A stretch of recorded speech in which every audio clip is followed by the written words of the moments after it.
Payawal, Orange Diamond Executive Director. A sanctified member since 2013.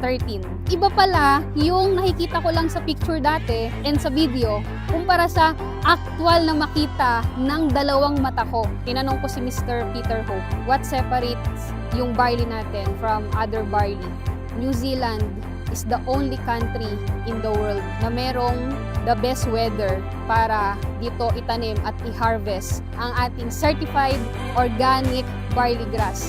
High premier and the finest barley na dito lamang pala matatagpuan sa Canterbury, New Zealand, which is, imagine, sa atin ang farm. It's really worth it na trabahuhin natin yung Sante. Meron tayong world-class na products. At ngayon, nandito ako, naapakan ko, naamoy ko, nahawakan ko, nakita ko yung produkto natin. Secured na secured dito yung binibuild mo na business na kung saan pwede ka talaga nito bigyan ng time and financial freedom. Ang pinaka unforgettable and breathtaking sa akin, yung ma-experience ko yung Alpine Jet Boat, makasakay ako. And pangalawa, yung pumasyal kami sa Castle Hill na kung saan isa ito sa pinagshootingan ng Lord of the Rings. Kala natin imposible.